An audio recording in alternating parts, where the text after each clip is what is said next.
ಆತ್ಮೀಯ ಸ್ನೇಹಿತರೆ, MNS ಅಕಾಡೆಮಿಗೆ ಸ್ವಾಗತ. ಸ್ನೇಹಿತರೆ, FD SDA PSI 2021ರ ಎಲ್ಲ ಪರೀಕ್ಷೆಗಳಿಗೆ ಸಾಮಾನ್ಯ ಜ್ಞಾನ ಅಂದರೆ GK ಮೋಸ್ಟ್ ಇಂಪಾರ್ಟೆಂಟ್ ಕ್ವಶನ್ ಅನ್ನ ಈ ವಿಡಿಯೋ ಸರಣಿಯಲ್ಲಿ ನಾವು ನಿಮಗೋಸ್ಕರ ಚರ್ಚೆ ಮಾಡಲಿದ್ದೇವೆ. ಸ್ನೇಹಿತರೆ, ಕಡಿಮೆ ಪ್ರಶ್ನೆ ಇದ್ರೂ ಸಹ ಕನಿಷ್ಠ ಪ್ರಶ್ನೆಗಳಾದರೂ ಗರಿಷ್ಠ ವಿವರಣೆಯೊಂದಿಗೆ ನಾವು ನಿಮ್ಮ ಮುಂದೆ ವಿಡಿಯೋ ಸರಣಿಯನ್ನು ತರ್ತಾ ಇದ್ದೀವಿ. ಬಹಳ ಜನ ಕೇಳ್ತಾ ಇದ್ದಾರೆ, ಇಷ್ಟೊಂದು ಡೀಟೇಲ್ ಆಗಿ ಇಷ್ಟೊಂದು ಡೆಪ್ತ್ ಆಗಿ ಇರ್ತಾವ ಪ್ರಶ್ನೆಗಳು ಅಂತ. ಸ್ನೇಹಿತರೆ, ನಮ್ಮ ಉದ್ದೇಶ ಕನಿಷ್ಠ ಪ್ರಶ್ನೆ ಇದ್ರೂ ಹೆಚ್ಚಿನ ವಿವರಣೆಯೊಂದಿಗೆ ಯಾವುದೇ ರೀತಿ ಪ್ರಶ್ನೆ ಬಂದ್ರೂ ಅದನ್ನು ನೀವು ಯಶಸ್ವಿಯಾಗಿ ಬರೀತಕ್ಕಂಥ ಸಾಮರ್ಥ್ಯವನ್ನು ಉಂಟು ಮಾಡಲಿಕ್ಕೆ ನಾವು ಈ ವಿಡಿಯೋ ಸರಣಿಯನ್ನು ತರ್ತಾ ಇದ್ದೀವಿ. ಸ್ನೇಹಿತರೆ, ವಿಡಿಯೋ ಇಷ್ಟ ಆದರೆ ವಿಡಿಯೋವನ್ನು ಲೈಕ್ ಮಾಡಿ, ನಿಮ್ಮ ಸ್ನೇಹಿತರೊಂದಿಗೆ ಶೇರ್ ಮಾಡಿ ಅಂತ ಹೇಳ್ತಾ, ಮೊದಲನೇ ಪ್ರಶ್ನೆ, ಸ್ವದೇಶಿ ಸಂದೇಶವನ್ನ ಜನಸಾಮಾನ್ಯರಲ್ಲಿ ಕೊಂಡೊಯ್ಯಲಿಕ್ಕೆ ಸ್ವದೇಶಿ ವಾಸ್ತು ಪ್ರಚಾರಿಣಿ ಸಭೆಯನ್ನ ಸ್ಥಾಪನೆ ಮಾಡಿದಂಥವ್ರು ಯಾರು ಅಂತ. ಇದಕ್ಕೆ ಸರಿಯಾದಂತ ಉತ್ತರ ಆಪ್ಷನ್ 1, ಬಾಲಗಂಗಾಧರ್ ತಿಲಕ್ರವರು. ಸ್ವದೇಶಿ ಚಳವಳಿಯ ಪ್ರಾರಂಭದೊಂದಿಗೆ ಬಂಗಾಳದ ವಿಭಜನೆಗೆ ವಿರೋಧವನ್ನ ಮಾಡಲಾಯಿತು, ಅಂದ್ರೆ ಅದಕ್ಕೆ ಪ್ರತಿಕ್ರಿಯೆ ನೀಡಲಾಯಿತು. ಇದು ಸ್ವದೇಶಿ ಸರಕುಗಳ ಪ್ರಚಾರ ಮತ್ತು ವಿದೇಶಿ ಸರಕುಗಳ ಬಹಿಷ್ಕಾರವನ್ನು ಒಳಗೊಂಡಿತ್ತು. ಬಾಲಗಂಗಾಧರ್ ತಿಲಕ್ರವರು ತಮ್ಮ ಅಮೂಲಾಗ್ರ ಪತ್ರಿಕೋದ್ಯಮದ ಮೂಲಕ ಸ್ವರಾಜ್ಯ ಸಂದೇಶವನ್ನ ಬಿಪಿನ್ ಚಂದ್ರಪಾಲ್ ರವರ ಮದ್ರಾಸ್ ಉಪನ್ಯಾಸ ಮತ್ತು ಅರಬಿಂದೋರವರ ಒಂದೇ ಮಾತರಂ ಲೇಖನಗಳೊಂದಿಗೆ ಹರಡಿದರು. ಇನ್ನು 1890ರ ದಶಕದಲ್ಲಿ ತಿಲಕರಿಂದ ಪ್ರಾರಂಭವಾದಂಥ ಗಣೇಶ ಮತ್ತು ಶಿವಾಜಿ ಹಬ್ಬಗಳಂಥ ಧಾರ್ಮಿಕ ರಾಜಕೀಯ ಉತ್ಸವಗಳ ಪುನರುಜ್ಜೀವನ ಮತ್ತು ವಿದೇಶಿ ಬಟ್ಟೆ ಸುಡುವ ಕಾರ್ಯಕ್ರಮಗಳನ್ನು ಆಯೋಜನೆ ಮಾಡಲಾಯಿತು. ಇನ್ನು ಜನರಲ್ಲಿ ಸ್ವಯಂ ಆಡಳಿತ ಮತ್ತು ಸ್ವಾವಲಂಬನೆಯ ಸಂದೇಶವನ್ನು ಕೊಂಡೊಯ್ಯಲಿಕ್ಕೆ ಅವರು ಬಾಂಬೆ ನಗರದಲ್ಲಿ ಸ್ವದೇಶಿ ವಾಸ್ತು ಪ್ರಚಾರಣೆ ಸಭೆಯನ್ನು ಪ್ರಾರಂಭ ಮಾಡಿದ್ರು. ಹಾಗಾಗಿ ಸರಿಯಾದ ಉತ್ತರ ಆಪ್ಷನ್ ಎ ಆಗಿದೆ. ಎರಡನೇ ಪ್ರಶ್ನೆ, ಈ ಕೆಳಗಿನ ಕ್ರಾಂತಿಕಾರಿಗಳಲ್ಲಿ ಅಂಜುಮನ್ ಇ ಮೊಹಿಬ್ಬನ್ ಇ ವತನ್ ಮತ್ತು ಅದರ ಜರ್ನಲ್ ಆದಂಥ ಭಾರತ್ ಮಾತಾ ಎಂಬ ಸಂಘಟನೆಯೊಂದಿಗೆ ಯಾರು ಸಂಬಂಧವನ್ನು ಹೊಂದಿದ್ರು ಅಂತ. ಇದಕ್ಕೆ ಸರಿಯಾದಂಥ ಉತ್ತರ ಆಪ್ಷನ್ 4, ಅಜಿತ್ ಸಿಂಗ್ ರವರು. ಮುಸ್ಲಿಂ ಮತ್ತು ಹಿಂದೂಗಳ ಹೆಸರುಗಳ ಸಂಯೋಜನೆಯಾದಂಥ ತೀವ್ರಗಾಮಿ ತಂಡವಾದಂಥ ಅಂಜುಮನ್ ಇ ಮೊಹಿಬಿನ್ ಇ ವತನ್ ಮತ್ತು ಅದರ ಜರ್ನಲ್ ಭಾರತ್ ಮಾತಾವನ್ನ ಸಂಘಟನೆ ಮಾಡಿದಂಥವರು ಸರ್ದಾರ್ ಭಗತ್ ಸಿಂಗ್ ರವರ ಚಿಕ್ಕಪ್ಪನಾದಂಥ ಅಜಯ್ ಸಿಂಗ್. ಇನ್ನು 1907ರಲ್ಲಿ ಜೇನಬ್ ವಸಾಹತುಶಾಹಿ ಮತ್ತು ಬ್ಯಾರಿ ದೋಬ್ ರೈತರಲ್ಲಿ ಆದಾಯ ಮತ್ತು ನೀರಿನ ದರವನ್ನ ಪಾವತಿಸದಂತೆ ಒತ್ತಾಯಿಸುವಲ್ಲಿ ಇದು ಅತ್ಯಂತ ಸಕ್ರಿಯ ಆಗಿತ್ತು.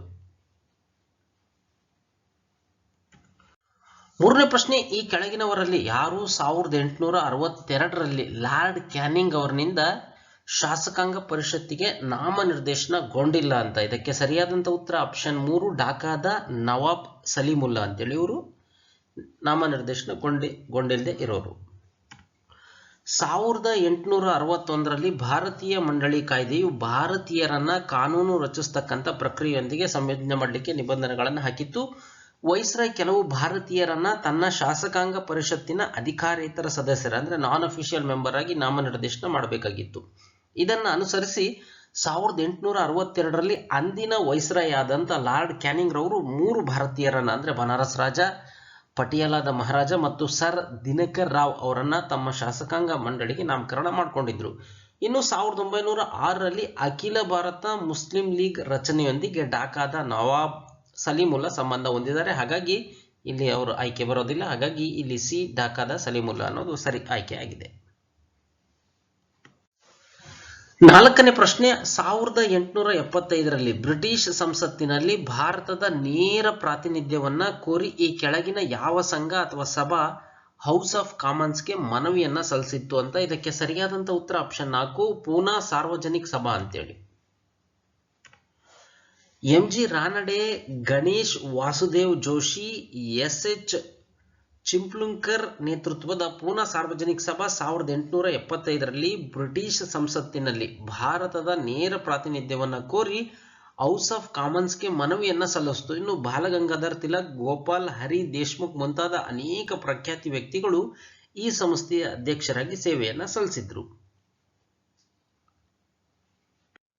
ಐದನೇ ಪ್ರಶ್ನೆ, ಈ ಕೆಳಗಿನವುಗಳಲ್ಲಿ ಯಾವುದು ಕಾಂಗ್ರೆಸ್ಸಿನ ಆರಂಭಿಕ ವರ್ಷಗಳಲ್ಲಿ ಮಂದಗಾಮಿಗಳ ಬೇಡಿಕೆ ಆಗಿರಲಿಲ್ಲ ಅಂತ. ಇದಕ್ಕೆ ಸರಿಯಾದಂತ ಉತ್ತರ ಆಪ್ಷನ್ 3, ಭಾರತದ ಇತರ ಭಾಗಗಳಿಗೆ ರೈತವಾರಿ ವಸಾಹತುನ ವಿಸ್ತರಣೆ ಆಗಿರಲಿಲ್ಲ ಅಂತ. Option C. ಭಾರತೀಯ ರಾಷ್ಟ್ರೀಯ ಕಾಂಗ್ರೆಸ್ನ ಆರಂಭಿಕ ಅವಧಿಯು ಮಂದಗಾಮಿಗಳ ಪ್ರಾಬಲ್ಯವನ್ನು ಹೊಂದಿತ್ತು. ಇನ್ನು ಅವರ ಬೇಡಿಕೆಗಳು ವಿಶಾಲವಾಗಿ 3 ವಿಧಗಳಾಗಿದ್ವು. ಅಂದ್ರೆ 3 ವಿಶಾಲ ರೀತಿಯ ಕುಂದುಕೊರತೆ, ಅಂದ್ರೆ ಅದು ರಾಜಕೀಯ, ಆಡಳಿತ ಮತ್ತು ಆರ್ಥಿಕವಾಗಿದ್ವು. ಇನ್ನು ಸುಪ್ರೀಂ ಮತ್ತು ಸ್ಥಳೀಯ ಶಾಸಕಾಂಗ ಮಂಡಳಿಗೆ ಹೆಚ್ಚಿನ ಅಧಿಕಾರವನ್ನು ನೀಡಲು, ಉದಾಹರಣೆ ಬಜೆಟ್ ಚರ್ಚೆ, ಸುಧಾರಣೆ ಮತ್ತು ಸ್ಥಳೀಯ ಸಂಸ್ಥೆ, ವಾಣಿಜ್ಯ ಕೋಣೆಗಳು, ವಿಶ್ವವಿದ್ಯಾಲಯಗಳು ಇತ್ಯಾದಿಗಳಿಂದ ಚುನಾಯಿತರಾದಂಥ ಕೆಲವು ಸದಸ್ಯರನ್ನ ಸೇರಿಸುವ ಮೂಲಕ ಅವರನ್ನ ಪ್ರತಿನಿಧಿಸುವಂತೆ ಮಾಡೋದು ಪ್ರಮುಖ ರಾಜಕೀಯ ಬೇಡಿಕೆ ಆಗಿತ್ತು ಇದರದ್ದು. ಇನ್ನು ಆಡಳಿತಾತ್ಮಕ ಬೇಡಿಕೆಗಳು ಅಂತಂದ್ರೆ ಭಾರತ ಮತ್ತು ಇಂಗ್ಲೆಂಡ್ನಲ್ಲಿ ICS ಗೆ ಏಕಕಾಲಿಕ ಪರೀಕ್ಷೆಗಳ ಮೂಲಕ ನಾಗರಿಕ ಸೇವೆಗಳ ಭಾರತೀಯಕರಣವನ್ನ ಒಳಗೊಂಡಿತ್ತು. ಇನ್ನು ಬ್ರಿಟಿಷ್ ಅಧಿಕಾರಿಗಳು ಅನುಸರಿಸುತ್ತಿದ್ದಂಥ ಜನಾಂಗೀಯ ನೀತಿಯ ಮೇಲೆ ವಿರುದ್ಧ ಈ ಬೇಡಿಕೆ ಆಗಿತ್ತು. ಇನ್ನು ನ್ಯಾಯಾಂಗವನ್ನು ಬೇರ್ಪಡಿಸೋದು, ತೀರ್ಪುಗಾರರಿಂದ ವಿಚಾರಣೆಯನ್ನು ವಿಸ್ತರಣೆ ಮಾಡೋದು, ಶಸ್ತ್ರಾಸ್ತ್ರ ಕಾಯ್ದೆಯನ್ನು ರದ್ದುಪಡಿಸೋದು, ಭಾರತೀಯರಿಗೆ ಸೈನ್ಯದಲ್ಲಿ ಹೆಚ್ಚಿನ ಉದ್ಯೋಗಾವಕಾಶ, ಭಾರತೀಯ ಸ್ವಯಂ ಸೇವಕ ಪಡೆಗಳನ್ನು ರಚನೆ ಮಾಡೋದು ಇದರ ಆಡಳಿತಾತ್ಮಕ ಬೇಡಿಕೆ ಆಗಿತ್ತು. ಇನ್ನು ಆರ್ಥಿಕ ಬೇಡಿಕೆಗಳು ಶಾಶ್ವತ ವಸಾಹತು ವಿಸ್ತರಣೆಯನ್ನು ಒಳಗೊಂಡಿವೆ ಮತ್ತು ಭಾರತದ ಇತರೆ ಭಾಗಗಳಿಗೆ ರೈತವಾರಿ ವಸಾಹತು ವಿಸ್ತರಣೆ ಅಲ್ಲ. ಹಾಗಾಗಿ ಇಲ್ಲಿ ಸರಿಯಾದಂಥ ಉತ್ತರ ಆಪ್ಷನ್ ಸಿ. ಇನ್ನು 6ನೇ ಪ್ರಶ್ನೆ, ಅವಧನ್ನ ಸ್ವಾಧೀನಪಡಿಸಿಕೊಂಡಿದ್ದು ಸಿಪಾಯಿಗಳ ನಡುವೆ ಬ್ರಿಟಿಷ್ ವಿರೋಧಿ ಭಾವನೆಯನ್ನ ಎಬ್ಬಿಸಿತು. ಇದು 1857ರ ಸಿಪಾಯಿ ದಂಗೆಯ ಇಂದಿನ ಒಂದು ಕಾರಣ ಆಗಿದೆ. ಅವಧನ್ನ ವಶಪಡಿಸಿಕೊಂಡಿದ್ದು ಈ ಕೆಳಗಿನ ಯಾವ ಕಾರಣದಿಂದ ಅಂತ ಅಂದ್ರೆ ಡಾಕ್ಟ್ರಿನ್ ಆಫ್ ಲ್ಯಾಪ್ ಸಿದ್ಧಾಂತದ ಅಡಿಯಲ್ಲಿ, ಅಂದ್ರೆ ದತ್ತು ಮಕ್ಕಳಿಗೆ ಹಕ್ಕಿಲ್ಲ ಅನ್ನೋ ಸಿದ್ಧಾಂತದ ಅಡಿಯಲ್ಲಿ, ನವಾಬರ ದುಷ್ಕೃತ್ಯದ ಆಧಾರದ ಮೇಲೆ. ಎರಡನೇದು, ಇದು ಸಬ್ಸಿಡರಿ ಅಲಿಯನ್ಸ್ ಅಂದ್ರೆ ಸಹಾಯಕ ಸೈನ್ಯ ಪದ್ಧತಿಯನ್ನ ಒಪ್ಪಂದವನ್ನು ಉಲ್ಲಂಘಿಸಿದ ಕಾರಣಕ್ಕಾಗೋ ಅಥವಾ ಬ್ರಿಟಿಷರ ವಿರುದ್ಧ ಬಕ್ಸರ್ ಕದನದಲ್ಲಿ ಭಾಗವಹಿಸಿತ್ತು ಅವತ್ತು, ಹಾಗಾಗಿ ಅದನ್ನ ಶಿಕ್ಷಿಸಲಿಕ್ಕೆ ಬ್ರಿಟಿಷರು ವಶಪಡಿಸಿಕೊಂಡ್ರು ಅಂತ. ಈ 4 ಆಪ್ಷನ್ ಅಲ್ಲಿ ಯಾವುದು ಅಂತ? ಇದಕ್ಕೆ ಸರಿಯಾದಂತ ಉತ್ತರ ಸ್ನೇಹಿತರೆ ಆಪ್ಷನ್ ಬಿ, ನವಾಬರ ದುಷ್ಕೃತ್ಯದ ಆಧಾರದ ಮೇಲೆ ಅಂತ ಹೇಳಲಾಗುತ್ತೆ. ಅದರ ವಿವರಣೆಯನ್ನ ನೋಡೋಣ. ಹಾಗಾಗಿ ಇಲ್ಲಿ ಬಿ ಸರಿ ಉತ್ತರ ಆಗುತ್ತೆ. ಇದರ ವಿವರಣೆ ನೋಡೋಣ ಈಗ. ದತ್ತುಪುತ್ರನು ತನ್ನ ಸಾಕು ತಂದೆಯ ಖಾಸಗಿ ಆಸ್ತಿಯನ್ನ ಆನುವಂಶಿಕವಾಗಿ ಪಡೆಯಬಹುದು, ಆದರೆ ರಾಜ್ಯ ಅಲ್ಲ ಅಂತೇಳಿ ಡಾಕ್ಟ್ರಿನ್ ಆಫ್ ಲ್ಯಾಪ್ಸ್ ನೀತಿ ಹೇಳುತ್ತೆ. ಅಂದ್ರೆ ದತ್ತು ಮಕ್ಕಳಿಗೆ ಹಕ್ಕಿಲ್ಲ ಅನ್ನೋ ನೀತಿ ಹೇಳುತ್ತೆ. ಇನ್ನು ದತ್ತುಪುತ್ರನಿಗೆ ಸಿಂಹಾಸನವನ್ನ ಆನುವಂಶಿಕವಾಗಿ ಪಡಿಲಿಕ್ಕೆ ಅಥವಾ ಅದನ್ನ ಸ್ವಾಧೀನಪಡಿಸಿಕೊಳ್ಳಲಿಕ್ಕೆ ಅನುಮತಿಸಬೇಕೇ ಬೇಡ ಅಂತೇಳಿ ಬ್ರಿಟಿಷ್ ಸರ್ಕಾರ ನಿರ್ಧಾರ ಮಾಡಬೇಕಾಗಿತ್ತು. ಇನ್ನು ಈ ಸಿದ್ಧಾಂತದ ಅಡಿಯಲ್ಲಿ ಸೇರ್ಪಡೆಗೊಂಡಂತ ರಾಜ್ಯಗಳು ಸತಾರ, ಸಂಬಲ್ಪುರ, ಝಾನ್ಸಿ, ನಾಗ್ಪುರ, ಉದಯಪುರ, ಬಾಲ್ಘಾಟ್ಗಳು ಆಗಿದ್ದಾವೆ. ಆದರೆ ಅವಧ್ ಅಂದ್ರೆ ಈ ಒಂದು ನೀತಿಯಲ್ಲಿ ಇದನ್ನ ಅವಧ್ ಪಡ್ಕೊಂಡಿರಲಿಲ್ಲ ಬ್ರಿಟಿಷ್ ಸೈನ್ಯ. ಇನ್ನು ಅವಧ್ನ ವಿಷಯದಲ್ಲಿ ಅಲ್ಲಿನ ನಿವಾಸಿ ಅಧಿಕಾರಿ ಅವಧ್ ರಾಜ್ಯದಲ್ಲಿನ ಅರಾಜಕ ಸ್ಥಿತಿಯನ್ನ ವಿವರಿಸುವ ವರದಿಯನ್ನ ಸಲ್ಲಿಸಿದ ನಂತರ ಲಾರ್ಡ್ ಡಾಲಾಸಿರ್ ಅವರು ದುರ್ಬಳಕೆ ಆಧಾರದ ಮೇಲೆ ಸ್ವಾಧೀನಪಡಿಸಿಕೊಂಡ್ರು. ಅಂದ್ರೆ ಈ ಅವಧ್ ಏನಿತ್ತು ಅದರಲ್ಲಿ ಒಬ್ಬ ನಿವಾಸಿ ಅಧಿಕಾರಿ ಅಂತ ಇರ್ತಿದ್ರು, ಬ್ರಿಟಿಷರ ಅಧಿಕಾರಿ. ಅವರು ರಾಜ್ಯದಲ್ಲಿ ಅರಾಜಕ ಸ್ಥಿತಿ ಇದೆ, ಇದನ್ನ ನವಾಬರು ಸರಿಯಾಗಿ ನಿಭಾಯಿಸ್ತಿಲ್ಲ ಅನ್ನೋ ಒಂದು ವರದಿಯನ್ನ ಸಲ್ಲಿಸಿದ್ರು ಲಾರ್ಡ್ ಡಾಲಾಸಿಗೆ. ಹಾಗಾಗಿ ಆ ನವಾಬರು ಆಡಳಿತ ದುರ್ಬಳಕೆ ಮಾಡ್ಕೊಂಡಿದ್ದಾರೆ ಅಂತೇಳಿ ಈ ಅವಧನ್ನ ವಶಪಡಿಸ್ಕೊಂಡ್ರು. ಹಾಗಾಗಿ ಬಿ ಆಪ್ಷನ್ ಸರಿಯಾಗಿದೆ. ಇನ್ನು ಅವಧನ್ನ ಸಬ್ಸಿಡರಿ ಅಲಿಯನ್ಸ್ ವ್ಯವಸ್ಥೆಯಡಿ ತರಲಾಗಿತ್ತು, ಹಾಗಾಗಿ ಅವಧ್ ಅದನ್ನ ಏನು ಉಲ್ಲಂಘಿಸಿರಲಿಲ್ಲ. ಹಾಗಾಗಿ ಸಿ ಸ್ಟೇಟ್ಮೆಂಟ್ ತಪ್ಪು. ಇನ್ನು ಬಕ್ಸರ್ ಕದನ 1764ರಲ್ಲಿ ನಡೆದಿತ್ತು. ಇದನ್ನ ಇನ್ನು ಅವಧ್ ಅವರು ವಶಪಡಿಸಿಕೊಂಡಿದ್ದು 1857ರಲ್ಲಿ. ಹಾಗಾಗಿ ಎರಡೂ ಘಟನೆ ಯಾವುದೇ ಸಂಬಂಧ ಇಲ್ಲ. ಹಾಗಾಗಿ ಡಿ ಆಪ್ಷನ್ ಸಹ ತಪ್ಪು ಅಂತ ಹೇಳಲಾಗುತ್ತೆ. 7ನೇ ಪ್ರಶ್ನೆ, ಈ ಕೆಳಗಿನ ಜೋಡಿಗಳನ್ನ ಪರಿಗಣಿಸಿ ಸಂರಕ್ಷಿತ ಪ್ರದೇಶ ಮತ್ತು ಯಾವ ಪ್ರಾಣಿ ಅಂತ. ಬಿತರ್ನಕ ಒರಿಸ್ಸಾದಲ್ಲಿ ಹುಲಿ ಅಂತ, ಮರುಭೂಮಿ ರಾಷ್ಟ್ರೀಯ ಉದ್ಯಾನವನ ರಾಜಸ್ಥಾನ ಗ್ರೇಟ್ ಇಂಡಿಯನ್ ಬಸ್ಟರ್ಡ್ ಅಂತ, ಎರವಿಕುಲಂ ಕೇರಳ ನೀಲಗಿರಿ ತಹರ್ ಅಂತ. ಇದಕ್ಕೆ ಸರಿಯಾದಂಥ ಉತ್ತರ ಯಾವುದು ಅಂತ, ಇದರ ಮೇಲೆ ನೀಡಲಾದ ಜೋಡಿಗಳಲ್ಲಿ ಯಾವುದು ಸರಿಯಾಗಿ ಹೊಂದಿಕೆಯಾಗಿದೆ ಅಂತ. ಸ್ನೇಹಿತರೆ ಇದಕ್ಕೆ ಸರಿಯಾದಂಥ ಉತ್ತರ ಸಿ 2, 3 ಮಾತ್ರ. ಬಿತರ್ನಕ ಒರಿಸ್ಸಾ ಅಲ್ಲ. ಬಿತರ್ನಕ ಒರಿಸ್ಸಾ ಇಲ್ಲಿ ಉಪ್ಪು ನೀರಿನ ಮೊಸಳೆಗಾಗಿ ಇದು ಸಂರಕ್ಷಿತ ಪ್ರದೇಶವಾಗಿದೆ. ಈ ಸಂರಕ್ಷಿತ ಪ್ರದೇಶದ ಉಪ್ಪು ನೀರಿನ ಮೊಸಳೆಯ ಸಂತಾನೋತ್ಪತ್ತಿಯ ಮುಖ್ಯ ಉದ್ದೇಶ ಆಗಿದೆ. ಇನ್ನು ಗ್ರೇಟ್ ಇಂಡಿಯನ್ ಬಸ್ಟರ್ಡ್ ಅನ್ನ ರಾಜಸ್ಥಾನದ ಮರುಭೂಮಿ ಪ್ರದೇಶದಲ್ಲಿ ಸಂರಕ್ಷಣೆ ಮಾಡಲಾಗಿದೆ. ನೀಲಗಿರಿ ತಹರ್ ಜಾತಿಗಳನ್ನ ಸಂರಕ್ಷಣೆ ಮಾಡಲಿಕ್ಕೆ ಎರವಿಕುಲಂ ರಾಷ್ಟ್ರೀಯ ಉದ್ಯಾನವನ್ನ ಸ್ಥಾಪನೆ ಮಾಡಲಾಗಿದೆ. ಹಾಗಾಗಿ ಇಲ್ಲಿ 2, 3 ಮಾತ್ರ ಸರಿ. ಸಿ ಆಪ್ಷನ್ ಸರಿ, 1 ಅಲ್ಲ. 8ನೇ ಪ್ರಶ್ನೆ, ಪೋಕ್ಸೋ ಕಾಯ್ದೆಯ ಬಗ್ಗೆ ಈ ಕೆಳಗಿನ ಹೇಳಿಕೆಗಳನ್ನು ಪರಿಗಣಿಸಿ. 1ನೇ ಸ್ಟೇಟ್ಮೆಂಟ್, ಕಾಯ್ದೆ ಪ್ರಕಾರ ಮಕ್ಕಳು 14 ವರ್ಷಕ್ಕಿಂತ ಕಡಿಮೆ ವಯಸ್ಸಿನ ವ್ಯಕ್ತಿಗಳು ಅಂತ ಹೇಳಲಾಗುತ್ತೆ ಇದರಲ್ಲಿ. ಇನ್ನು ಕಾಯ್ದೆಯಡಿ ನೋಂದಾಯಿಸಲಾದ ಪ್ರಕರಣವನ್ನು ವರದಿ ಮಾಡಿದ ದಿನಾಂಕದಿಂದ 1 ವರ್ಷದೊಳಗೆ ಮುಗಿಸಬೇಕು ಅಂತ. ಇನ್ನು 3ನೇ ಸ್ಟೇಟ್ಮೆಂಟ್, ಈ ಕಾಯ್ದೆ ಅದಕ್ಕೆ ಸಂಬಂಧಿಸಿದ ಅಪರಾಧಗಳ ವಿಚಾರಣೆಗೆ ವಿಶೇಷ ನ್ಯಾಯಾಲಯಗಳನ್ನು ಸ್ಥಾಪನೆ ಮಾಡಲಿಕ್ಕೆ ಅವಕಾಶ ನೀಡುತ್ತೆ ಅಂತ. ಸ್ನೇಹಿತರೆ, ಇದಕ್ಕೆ ಸರಿಯಾದಂಥ ಉತ್ತರ ಆಪ್ಷನ್ 1 ಅಲ್ಲ, ತಪ್ಪದು. ಅದು ಬಿಟ್ಟು ಉಳಿದಂಥ 2, 3 ಸ್ಟೇಟ್ಮೆಂಟ್ ಸರಿ ಇದೆ. ಹಾಗಾಗಿ ಬಿ ಆಪ್ಷನ್ ಇಲ್ಲಿ ಸರಿ. ಈಗ ಇದರ ವಿವರಣೆ ನೋಡೋಣ. ಲೈಂಗಿಕ ಅಪರಾಧಗಳಿಂದ ಮಕ್ಕಳ ರಕ್ಷಣೆ, ಪೋಸ್ಕೋ ಅಂತ ಕರೀತಾರೆ ಇದರ ಕಾಯ್ದೆ. ಇದರ ಪ್ರಮುಖ ಲಕ್ಷಣ ಅಂತಂದ್ರೆ ಈ ಕಾಯ್ದೆ ಪ್ರಕಾರ ಮಕ್ಕಳು 18 ವರ್ಷಕ್ಕಿಂತ ಯಾರು ಕಡಿಮೆ ಇರ್ತಾರೋ ಅವರೆಲ್ಲರೂ ಮಕ್ಕಳು ಅಂತ ಇದರಲ್ಲಿ ಹೇಳಲಾಗುತ್ತೆ.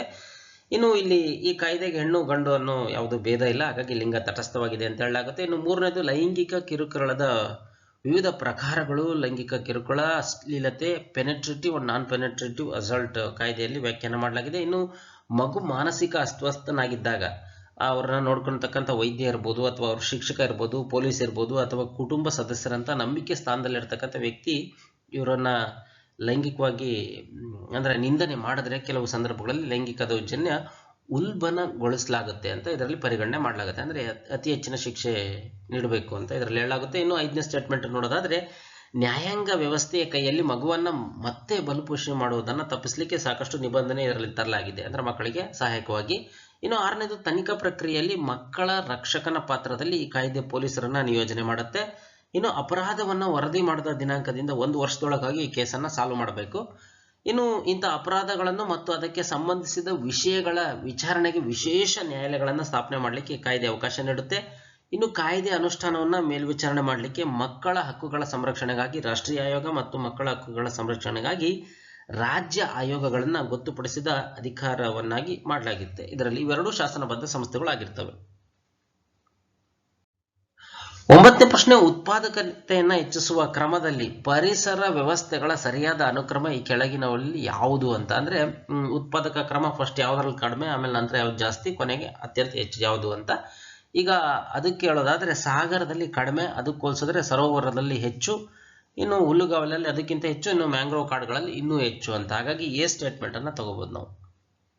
ಈಗ ಇದಕ್ಕೆ ವಿವರಣೆ ನೋಡೋಣ. ಈ ಉತ್ಪಾದಕತೆ ಅಂತಂದ್ರೆ ಪರಿಸರ ವ್ಯವಸ್ಥೆಯಿಂದ ಹೊಸ ಜೀವರಾಶಿಯ ಉತ್ಪಾದನೆ ಅಂತ. ಇನ್ನು ವಿಭಿನ್ನ ಪರಿಸರ ವ್ಯವಸ್ಥೆ ವಿಭಿನ್ನ ಉತ್ಪಾದಕತೆಯ ದರವನ್ನ ಹೊಂದಿದೆ. ಇದು ಪೋಷಕಾಂಶ, ನೀರು, ತಾಪಮಾನ ಇತ್ಯಾದಿಗಳ ವಿವಿಧ ಅಂಶಗಳನ್ನು ಅವಲಂಬಿಸಿರುತ್ತೆ. ಇನ್ನು ನಿರ್ದಿಷ್ಟ ಪರಿಸರ ವ್ಯವಸ್ಥೆಗಳಲ್ಲಿ ಮ್ಯಾಂಗ್ರೋವ್ ಹೆಚ್ಚಿನ ಉತ್ಪಾದಕತೆಯನ್ನು ಹೊಂದಿರುತ್ತೆ, ಏಕೆಂದ್ರೆ ಇದು ಹೆಚ್ಚಿನ ಜಾತಿಯ ಸಮೃದ್ಧಿಯನ್ನು ಹೊಂದಿದ ಕಾರಣ. ಇದು ಭೂಮಂಡಲ ಮತ್ತು ಸಮುದ್ರ ಪರಿಸರ ವ್ಯವಸ್ಥೆಯ ಎಕೋಟಿನ್ ಅನ್ನು ಪ್ರತಿನಿಧಿಸುತ್ತೆ. ಇನ್ನು ನಂತರ ಉಷ್ಣವಲಯ ಮತ್ತು ಮರುಭೂಮಿ ನಡುವಿನ ಎಕೋಟಿನ್ ಅನ್ನು ಪ್ರತಿನಿಧಿಸತಕ್ಕಂಥ ಹುಲ್ಲುಗಾವಲು ಬರುತ್ತೆ. ಅಂದ್ರೆ ಕಡಿಮೆ ತೇವಾಂಶದಿಂದಾಗಿ ಮ್ಯಾಂಗ್ರೋವ್ಗಳಿಗಿಂತ ಇಲ್ಲಿ ಕಡಿಮೆ ಉತ್ಪಾದಕತೆ ಇರುತ್ತೆ. ಇನ್ನು ಸರೋವರ 3ನೇ ಸ್ಥಾನದಲ್ಲಿ ಬರುತ್ತೆ. ಇದರ ಉತ್ಪಾದಕತೆಯು ಪೋಷಕಾಂಶಗಳ ಮಟ್ಟದಲ್ಲಿ ವಿವಿಧವಾಗಿದ್ದು ಯೂಟ್ರೋಫಿಕ್ ಹೆಚ್ಚು ಇರುತ್ತೆ ಅಂತ ಇಲ್ಲಿ ಹೇಳಲಾಗುತ್ತೆ. ಇನ್ನು ಸಾಗರಗಳು ಕಡಿಮೆ ಉತ್ಪಾದಕತೆಯನ್ನು ಹೊಂದಿದ್ದಾವೆ, ಏಕೆಂದ್ರೆ 250 ಮೀಟರ್ ಮಾತ್ರ, ಅಂದ್ರೆ ಸಾಗರದಲ್ಲಿ ಮಾತ್ರ ಉತ್ಪಾದಕತೆ ಇರುತ್ತೆ, ಯಾಕಂದ್ರೆ ಅಲ್ಲಿ ಮಾತ್ರ ಸೂರ್ಯನ ಬೆಳಕು ಹೋಗುತ್ತೆ. ಇದನ್ನ ಫೋಟೋಕ್ ವಲಯ ಅಂತ ಕರೀತಾರೆ. ಇನ್ನು ಅದರಿಂದ ಉತ್ಪಾದಕತೆಯ ಕ್ರಮವನ್ನು ಹೆಚ್ಚಿಸುವಲ್ಲಿ ಎ ಆಯ್ಕೆ ಸರಿಯಾಗಿದೆ ಅಂತ. 10ನೇ ಪ್ರಶ್ನೆ, ಸಂಸತ್ತಿನ ಜಂಟಿ ಸಭೆಗೆ ಸಂಬಂಧಿಸಿದಂತೆ ಈ ಕೆಳಗಿನ ಹೇಳಿಕೆಗಳನ್ನು ಪರಿಗಣಿಸಿ ಅಂತ. 1ನೇ ಸ್ಟೇಟ್ಮೆಂಟ್, ಜಂಟಿ ಸಭೆಯನ್ನು ಲೋಕಸಭೆಯ ಕಾರ್ಯವಿಧಾನದ ನಿಯಮಗಳಿಂದ ನಿಯಂತ್ರಣ ಮಾಡಲಾಗುತ್ತೆ. ಇನ್ನು ಸಂವಿಧಾನದ ತಿದ್ದುಪಡಿ ಮಸೂದೆಗೆ ಜಂಟಿ ಸಭೆಯನ್ನ ಕರೀಬಹುದು ಅಂತ. ಯಾವ ಸ್ಟೇಟ್ಮೆಂಟ್ ಸರಿ ಅಂತ ಸ್ನೇಹಿತರೆ, 1ನೇ ಸ್ಟೇಟ್ಮೆಂಟ್ ಮಾತ್ರ ಸರಿ, 2ನೇದಲ್ಲ. ಅದರ ವಿವರಣೆ ನೋಡೋಣ. ಜಂಟಿ ಸಭೆಯು ಲೋಕಸಭೆಯ ಕಾರ್ಯವಿಧಾನದ ನಿಯಮಗಳಿಂದ ನಿಯಂತ್ರಿಸಲ್ಪಡುತ್ತೆ ಮತ್ತು ರಾಜ್ಯಸಭೆಯ ಕಾರ್ಯವಿಧಾನದ ನಿಯಮಗಳಿಂದ ಅಲ್ಲ, ಕೇವಲ ಲೋಕಸಭೆ ಮಾತ್ರ. ಇನ್ನು ಲೋಕಸಭೆಯ ಸ್ಪೀಕರ್ ಜಂಟಿ ಸಭೆಯ ಅಧ್ಯಕ್ಷತೆಯನ್ನು ವಹಿಸ್ತಾರೆ. ಜಂಟಿ ಸಭೆಯನ್ನ ಸಾಮಾನ್ಯ ಮಸೂದೆ ಅಥವಾ ಹಣಕಾಸು ಬಿಲ್ಗಳು, ಅಂದ್ರೆ ಆರ್ಡಿನರಿ ಬಿಲ್, ಫೈನಾನ್ಷಿಯಲ್ ಬಿಲ್ ಮಾತ್ರ, ಮನಿ ಬಿಲ್ಗೆ ಅಲ್ಲ. ಇನ್ನು ಹಣದ ಬಿಲ್ಲು ಅಥವಾ ಸಂವಿಧಾನಿಕ ತಿದ್ದುಪಡಿ ಮಸೂದೆಗಳಿಗೆ ಕರೆಯೋದಿಲ್ಲ. ಯಾವುದು? ಮನಿ ಬಿಲ್ ಮತ್ತು ಸಂವಿಧಾನಿಕ ತಿದ್ದುಪಡಿ ಮಸೂದೆಗೆ ಕರೆಯೋದಿಲ್ಲ. ಇನ್ನು ಹಣಕಾಸು ಮಸೂದೆಯ ವಿಷಯದಲ್ಲಿ ಲೋಕಸಭೆ ವಿಶೇಷ ಅಧಿಕಾರವನ್ನು ಹೊಂದಿದೆ, ಆದರೆ ಸಂವಿಧಾನಿಕ ತಿದ್ದುಪಡಿ ಮಸೂದೆಯನ್ನ ಪ್ರತಿ ಸದನ ಪ್ರತ್ಯೇಕವಾಗಿ ಅಂಗೀಕರಿಸಬೇಕಾಗಿರುತ್ತೆ. ಇಲ್ಲಿ ಜಂಟಿ ಸಭೆ ಕರೆಯೋದಿಲ್ಲ. 11ನೇ ಪ್ರಶ್ನೆ, ಈ ಕೆಳಗಿನವುಗಳಲ್ಲಿ ಯಾವುದು ರಾಜ್ಯ ಕೇಂದ್ರ ಸಂಬಂಧಗಳಿಗೆ ಸಂಬಂಧಿಸಿದಂತ ಆಯೋಗ ಆಗಿದೆ ಅಂತ. ರಾಜಮನ್ನಾರ್ ಸಮಿತಿ, ಗಾಡ್ಗಿಲ್ ಸಮಿತಿ, ಪುಂಚಿ ಆಯೋಗ, ಸರ್ಕಾರಿ ಆಯೋಗ ಅಂತ. ಈ ಯಾವುದು ಸರಿಯಾಗಿದೆ ಅಂತ. ಇದಕ್ಕೆ ಸರಿಯಾದಂತ ಉತ್ತರ ಇಲ್ಲಿ 2 ಮಾತ್ರ ಅಲ್ಲ. ಅಂದ್ರೆ ಗಾಡ್ಗಿಲ್ ಸಮಿತಿ ಅಲ್ಲ, ರಾಜಮನ್ನಾರು, ಪುಂಚಿ ಆಯೋಗ, ಸರ್ಕಾರಿ ಆಯೋಗ ಮಾತ್ರ ಕೇಂದ್ರ ರಾಜ್ಯಗಳಿಗೆ ಸಂಬಂಧಿಸಿದ ಒಂದು ಆಯೋಗ ಆಗಿದವು. ಅಂದ್ರೆ ಬಿ ಆಪ್ಷನ್. ಈ ರಾಜಮನ್ನಾರು, ಸರ್ಕಾರಿ ಮತ್ತು ಪುಂಚಿ ಆಯೋಗ ಕೇಂದ್ರ ರಾಜ್ಯ ಸಂಬಂಧಗಳಿಗೆ ಸಂಬಂಧಿಸಿದಂಥದ್ದಾಗಿದೆ. ಇನ್ನು ಅತ್ಯುತ್ತಮ ಪಂಚಾಯತ್ ರಾಜ್ ಸಂಸ್ಥೆಗಳನ್ನ ಹೇಗೆ ಪರಿಣಾಮಕಾರಿಯಾಗಿಸಬಹುದು ಎಂಬ ಪ್ರಶ್ನೆಯನ್ನ ಪರಿಗಣನೆ ಮಾಡಲಿಕ್ಕೆ ಗಾಡ್ಗಿಲ್ ಸಮಿತಿಯನ್ನ ರಚನೆ ಮಾಡಲಾಗಿತ್ತು. 12ನೇ ಪ್ರಶ್ನೆ, ರಾಜ್ಯಸಭೆಯಲ್ಲಿ ಸ್ಥಾನಗಳನ್ನ ರಾಜ್ಯ ಮತ್ತು ಕೇಂದ್ರಾಡಳಿತ ಪ್ರದೇಶಗಳಿಗೆ ಹಂಚುವಲ್ಲಿ ಈ ಕೆಳಗಿನವುಗಳಲ್ಲಿ ಯಾವುದು ವ್ಯವಹರಿಸುತ್ತೆ ಅಂತ, ಯಾವ ಶೆಡ್ಯೂಲ್ಡ್ ಅಂತ. ಇದಕ್ಕೆ ಸರಿಯಾದಂತ ಉತ್ತರ 4ನೇ ಅನುಸೂಚಿ. 2ನೇ ಅನುಸೂಚಿ ಏನ್ ಮಾಡುತ್ತೆ ಅಂತಂದ್ರೆ, ಭಾರತದ ರಾಷ್ಟ್ರಪತಿ, ರಾಜ್ಯಪಾಲ, ಲೋಕಸಭೆ, ರಾಜ್ಯ ವಿಧಾನಸಭೆಯ ಸ್ಪೀಕರು, ಉಪ ಸ್ಪೀಕರು, ರಾಜ್ಯಸಭೆ ಮತ್ತು ರಾಜ್ಯ ವಿಧಾನ ಪರಿಷತ್ನ ಚೇರ್ಮನ್, ಉಪಸಭಾಪತಿ, ಸುಪ್ರೀಂ ಕೋರ್ಟ್, ಹೈಕೋರ್ಟ್ನ ನ್ಯಾಯಾಧೀಶರು, controller and auditor general of India ರವರ ವೇತನ ಭತ್ಯೆ ಸವಲತ್ತುಗಳಿಗೆ ಸಂಬಂಧಿಸಿದ ನಿಬಂಧನೆ ಇದರಲ್ಲಿದೆ 2ನೇ ಅನುಸೂಚಿಯಲ್ಲಿ. ಇನ್ನು 3ನೇ ಅನುಸೂಚಿಯಲ್ಲಿ ಕೇಂದ್ರ ಸಚಿವರು, ಸಂಸತ್ತಿನ ಸದಸ್ಯರು, ಸುಪ್ರೀಂ ಕೋರ್ಟ್ನ ನ್ಯಾಯಾಧೀಶರು, ಭಾರತದ ಕಂಟ್ರೋಲರ್ ಮತ್ತು ಲೆಕ್ಕ ಪರಿಶೋಧಕ ಜನರಲ್, ರಾಜ್ಯಮಂತ್ರಿ, ರಾಜ್ಯ ಶಾಸಕಾಂಗದ ಸದಸ್ಯರು, ಹೈಕೋರ್ಟ್ ನ್ಯಾಯಾಧೀಶರ ಪ್ರಮಾಣ ಮತ್ತು ದೃಢೀಕರಣದ ರೂಪಗಳು ಇದರಲ್ಲಿದ್ದರೆ, ಇನ್ನು 4ನೇ ಅನುಸೂಚಿಯಲ್ಲಿ ರಾಜ್ಯಸಭೆಯಲ್ಲಿ ಸ್ಥಾನಗಳು ರಾಜ್ಯಗಳು ಮತ್ತು ಕೇಂದ್ರಾಡಳಿತ ಪ್ರದೇಶಗಳಿಗೆ ಹೇಗೆ ಹಂಚಬಹುದು ಅನ್ನೋದು 4ನೇ ಅನುಸೂಚಿಯಲ್ಲಿದೆ. ಇನ್ನು 10ನೇ ಅನುಸೂಚಿಯಲ್ಲಿ ಪಕ್ಷಾಂತರದ ಆಧಾರದ ಮೇಲೆ ಸಂಸತ್ತು ಮತ್ತು ರಾಜ್ಯ ವಿಧಾನಸಭೆಯ ಸದಸ್ಯರನ್ನು ಅನರ್ಹಗೊಳಿಸಲಿಕ್ಕೆ ಸಂಬಂಧಿಸಿದ ನಿಬಂಧನೆಗಳು ಇದರಲ್ಲಿದೆ. ಇದನ್ನ 1985ರಲ್ಲಿ 52ನೇ ತಿದ್ದುಪಡಿ ಕಾಯ್ದೆಯಿಂದ ಸೇರಿಸಲಾಯಿತು. ಇದನ್ನ ಪಕ್ಷಾಂತರ ವಿರೋಧಿ ಕಾನೂನು ಅಂತಾನೂ ಕರೀತಾರೆ. 13ನೇ ಪ್ರಶ್ನೆ, ಪ್ರಜಾಪ್ರಭುತ್ವ ಸೂಚ್ಯಂಕ ಡೆಮೋಕ್ರಸಿ ಇಂಡೆಕ್ಸ್ ಇದರಿಂದ ಪ್ರಕಟಣೆ ಮಾಡಲಾಯಿತು ಅಂತ. ಇದಕ್ಕೆ ಸರಿಯಾದಂತ ಉತ್ತರ ಎಕಾನಮಿಸ್ಟ್ ಇಂಟೆಲಿಜೆನ್ಸ್ ಯೂನಿಟ್ ಅಂತ, ಅರ್ಥಶಾಸ್ತ್ರಜ್ಞ ಗುಪ್ತಚರ ಘಟಕ ಅಂತ. 3ನೇದು 2020ರ ಪ್ರಜಾಪ್ರಭುತ್ವ ಸೂಚ್ಯಂಕ ಜಾಗತಿಕ ಶ್ರೇಯಾಂಕದಲ್ಲಿ ಭಾರತ 2 ಸ್ಥಾನ ಕೆಳಗಿಳಿದು 53ನೇ ಸ್ಥಾನಕ್ಕೆ ಕುಸಿದಿದೆ ಅಂತೇಳಿ ಎಕಾನಮಿಸ್ಟ್ ಇಂಟೆಲಿಜೆನ್ಸ್ ಯೂನಿಟ್ ಹೇಳಿದೆ. ಇನ್ನು ಆದಾಗ್ಯೂ ಭಾರತ ತನ್ನ ನೆರೆಯ ರಾಷ್ಟ್ರಗಳಿಂದ ಹೆಚ್ಚಿನ ಸ್ಥಾನದಲ್ಲಿದೆ. ಇನ್ನು ಭಾರತದ ಒಟ್ಟಾರೆ ಸ್ಕೋರ್ 2019ರಲ್ಲಿ 6.9 ಇತ್ತು. ಅದು ಈ ವರ್ಷ 2020ಕ್ಕೆ 6.61 ಇಳಿತು. ಇದು 167 ದೇಶಗಳಲ್ಲಿ ವಿಶ್ವಾದ್ಯಂತ ಪ್ರಸ್ತುತ ಪ್ರಜಾಪ್ರಭುತ್ವ ಸ್ಥಿತಿಯ ಒಂದು ಸ್ನ್ಯಾಪ್ಶಾಟ್ ನೀಡುತ್ತೆ. ಭಾರತದ ಪ್ರಜಾಪ್ರಭುತ್ವದ ಮಾನದಂಡಗಳ ಮೇಲೆ ಹೆಚ್ಚುತ್ತಾ ಇರತಕ್ಕಂಥ ಒತ್ತಡದಿಂದ ಭಾರತದ ಸ್ಕೋರ್ 2014ರಲ್ಲಿ ಏನು 7.92 ಇತ್ತು, 2020ರಲ್ಲಿ 6.61 ಇಳಿದಿದೆ ಮತ್ತು ಪ್ರಜಾಪ್ರಭುತ್ವದ ಹಿಮ್ಮುಖ ಪರಿಣಾಮವಾಗಿ ಅದರ ಜಾಗತಿಕ ಶ್ರೇಯಾಂಕ 27ನೇ ಸ್ಥಾನದಲ್ಲಿ, ಅಂದರೆ 2014ರಲ್ಲಿ 27ನೇ ಸ್ಥಾನ ಇತ್ತು, ಈಗ 53 ಸ್ಥಾನ ಅಲ್ಲಿಂದ ಕುಸಿದಿದೆ ಅಂತ ಅರ್ಥಶಾಸ್ತ್ರಜ್ಞ ಗುಪ್ತಚರ ಘಟಕ ಹೇಳಿದೆ. ಇನ್ನು ಅನಾರೋಗ್ಯ ಮತ್ತು ಆರೋಗ್ಯದಲ್ಲಿ ಪ್ರಜಾಪ್ರಭುತ್ವ, democracy in sickness and in health ಎಂಬ ಶೀರ್ಷಿಕೆಯ ಅರ್ಥಶಾಸ್ತ್ರಜ್ಞರ ಗುಪ್ತಚರ ಘಟಕದ ಇತ್ತೀಚಿನ ಪ್ರಜಾಪ್ರಭುತ್ವ ಸೂಚ್ಯಂಕ ವರದಿಯಲ್ಲಿ ನಾರ್ವೆ ಅಗ್ರಸ್ಥಾನದಲ್ಲಿರ್ತಕ್ಕಂಥ ದೇಶ ಆಗಿದೆ. ನಂತರ 2ನೇ ಸ್ಥಾನದಲ್ಲಿ ಐಸ್ಲ್ಯಾಂಡು, 3ನೇ ಸ್ಥಾನದಲ್ಲಿ ಸ್ವೀಡನ್ನು, 4ನೇ ಸ್ಥಾನದಲ್ಲಿ ನ್ಯೂಜಿಲೆಂಡ್ ಮತ್ತು 5ನೇ ಸ್ಥಾನದಲ್ಲಿ ಕೆನಡಾ ದೇಶಗಳಿದ್ದಾವೆ. ಇನ್ನು 167 ದೇಶಗಳಲ್ಲಿ ಪ್ರಜಾಪ್ರಭುತ್ವ ಸೂಚ್ಯಂಕ 23 ದೇಶಗಳನ್ನ ಪೂರ್ಣ ಪ್ರಜಾಪ್ರಭುತ್ವ ದೇಶಗಳು ಅಂತೇಳಿ, 52 ದೋಷಪೂರಿತ ಪ್ರಜಾಪ್ರಭುತ್ವ ದೇಶಗಳು ಅಂತೇಳಿ, 35 ಹೈಬ್ರಿಡ್ ಆಡಳಿತ ದೇಶಗಳು ಅಂತೇಳಿ, ಇನ್ನು 57 ಸರ್ವಾಧಿಕಾರ ಆಡಳಿತದ ದೇಶಗಳು ಅಂತ ವರ್ಗೀಕರಣ ಮಾಡಿದೆ. ಅದರಲ್ಲಿ US, ಫ್ರಾನ್ಸು, ಬೆಲ್ಜಿಯಂ, ಬ್ರೆಜಿಲ್ ದೇಶಗಳೊಂದಿಗೆ ಭಾರತವನ್ನು ಸಹ ದೋಷಪೂರಿತ ಪ್ರಜಾಪ್ರಭುತ್ವ ದೇಶ ಅಂತ ವರ್ಗೀಕರಣ ಮಾಡಿದೆ. 14ನೇ ಪ್ರಶ್ನೆ, ಸೆಸ್ ಬಗ್ಗೆ ಈ ಕೆಳಗಿನ ಹೇಳಿಕೆಗಳನ್ನು ಪರಿಗಣಿಸಿ. ಇದು ಸರ್ಕಾರ ವಿಧಿಸ್ತಕ್ಕಂಥ ತೆರಿಗೆಯ ಮೇಲಿನ ತೆರಿಗೆ ಆಗಿದೆ ಅಂತ. ಇದನ್ನು ಯಾವ ಕಾರಣಕ್ಕಾಗಿ ವಿಧಿಸ್ತಾರೋ ಅದಕ್ಕೆ ಮಾತ್ರ ಖರ್ಚು ಮಾಡಬೇಕು ಅಂತೇಳಿ ಮೇಲೆ ನೀಡಿರ್ತಕ್ಕಂಥ ಹೇಳಿಕೆಗಳಲ್ಲಿ ಯಾವುದು ಸರಿ ಅಂತ. ಸ್ನೇಹಿತರೆ, ಎರಡೂ ಸರಿ. ಇಲ್ಲಿ ಇದರ ವಿವರಣೆಯನ್ನ ನೋಡೋಣ. ಈಗ ಕೇಂದ್ರ ಸರ್ಕಾರ ವಿಧಿಸ್ತಕ್ಕಂಥ ಸೆಸ್ ತೆರಿಗೆ ಮೇಲಿನ ತೆರಿಗೆಯಾಗಿದ್ದು ನಿರ್ದಿಷ್ಟ ಉದ್ದೇಶಕ್ಕಾಗಿ ಸರ್ಕಾರ ವಿಧಿಸುತ್ತೆ. ಸಾಮಾನ್ಯವಾಗಿ ಯಾವ ಉದ್ದೇಶಕ್ಕಾಗಿ ಸರ್ಕಾರ ಸಾಕಷ್ಟು ಹಣವನ್ನು, ಅಂದ್ರೆ ಯಾವ ಉದ್ದೇಶಕ್ಕೋಸ್ಕರ ವಿಧಿಸಿರುತ್ತೋ ಆ ಉದ್ದೇಶಕ್ಕೆ ಸಾಕಷ್ಟು ಹಣವನ್ನು ಪಡೆಯುವವರೆಗೂ ಸೆಸ್ ಅನ್ನ ವಿಧಿಸ್ತಾ ಇರಲಾಗತ್ತೆ. ಉದಾಹರಣೆಗಳದಾದ್ರೆ ಪ್ರಾಥಮಿಕ ಶಿಕ್ಷಣಕ್ಕೆ ಹಣಕಾಸು ಒದಗಿಸ್ತಕ್ಕಂಥ ಎಜುಕೇಶನ್ ಸೆಸ್ ಅಂತ ಕರೀತಾರೆ. ಅಂದ್ರೆ ಎಲ್ಲ ಕೇಂದ್ರ ಸರ್ಕಾರದ ತೆರಿಗೆಗಳ ಮೇಲೆ ಇದನ್ನು ವಿಧಿಸಲಾಗುತ್ತೆ. ಇದನ್ನ ಪ್ರಾಥಮಿಕ ಶಿಕ್ಷಣಕ್ಕೆ ಅಂದ್ರೆ SSA ಸರ್ವ ಶಿಕ್ಷಣ ಅಭಿಯಾನಕ್ಕಾಗಿ ಹಣಕಾಸಿಗೆ ಮಾತ್ರ ಖರ್ಚು ಮಾಡಬೇಕೇ ಹೊರತು ಬೇರೆ ಯಾವುದೇ ಉದ್ದೇಶಕ್ಕೆ ಇದನ್ನ ಖರ್ಚು ಮಾಡೋಂಗಿಲ್ಲ. ಅಂದ್ರೆ ಯಾವ್ದು ಸೆಸ್, ಎಜುಕೇಶನ್ ಸೆಸ್ ಅಥವಾ ಅಗ್ರಿಕಲ್ಚರ್ ಸೆಸ್ ಅಂತ ಏನು ತಗೊಳ್ತಾರೋ ಅದಕ್ಕೆ ಯೂಸ್ ಮಾಡಬೇಕಾಗಿದೆ. ಒಂದು ಸೆಸ್ ಸಾಮಾನ್ಯ ತೆರಿಗೆಗಳಾದಂಥ ಅಬಕಾರಿ ಸುಂಕ, ವೈಯಕ್ತಿಕ ಆದಾಯ ತೆರಿಗೆಗಿಂತ ಭಿನ್ನವಾಗಿರುತ್ತೆ. ಏಕೆಂದ್ರೆ ಇದನ್ನ ಅಸ್ತಿತ್ವದಲ್ಲಿರ್ತಕ್ಕಂಥ ತೆರಿಗೆಯ ಜೊತೆಗೆ ಹೆಚ್ಚುವರಿ ತೆರಿಗೆಯಾಗಿ ವಿಧಿಸಲಾಗುತ್ತೆ. ಅಂದ್ರೆ ತೆರಿಗೆ ಮೇಲೆ ತೆರಿಗೆಯಾಗಿ ವಿಧಿಸಲಾಗುತ್ತೆ. ಇನ್ನು 15ನೇ ಪ್ರಶ್ನೆ, ಕೆಳಗಿನ ಜೋಡಿಗಳನ್ನು ಪರಿಗಣಿಸಿ. ಸಂವಿಧಾನ ಸಭೆ ಸಮಿತಿ ಮತ್ತು ಅದರ ನೇತೃತ್ವವನ್ನು ವಹಿಸಿಕೊಂಡಂತವ್ರು ಯಾರು ಅಂತ. ಪ್ರಾಂತೀಯ ಸಂವಿಧಾನ ಸಮಿತಿ ಸರ್ದಾರ್ ಪಟೇಲ್ ರವರು, ಸ್ಟೀರಿಂಗ್ ಕಮಿಟಿ ಜವಾಹರ್ಲಾಲ್ ನೆಹರು ರವರು, ಕೇಂದ್ರ ಸಂವಿಧಾನ ಸಮಿತಿ ಡಾಕ್ಟರ್ ರಾಜೇಂದ್ರ ಪ್ರಸಾದ್, ಇನ್ನು ಸಂವಿಧಾನ ಸಭೆಯ ಕಾರ್ಯಗಳ ಸಮಿತಿ ಜಿ.ವಿ. ಮಾಲವಂಕರ್ ಅಂತ. ಮೇಲೆ ಕೊಟ್ಟಿರ್ತಕ್ಕಂಥ ಜೋಡಿಗಳಲ್ಲಿ ಯಾವುದು ಸರಿಯಾಗಿ ಹೊಂದಿಕೆ ಆಗಿಲ್ಲ ಅಂತ. ಸ್ನೇಹಿತರೆ, ನಾವು ಬಹಳ ಸರಿ ಏನ್ ಮಾಡ್ತೀವಿ, ಆಪ್ಷನ್ ಅಷ್ಟೇ ನೋಡ್ಕೊಳ್ತೀವಿ ಮೇಗಳದು.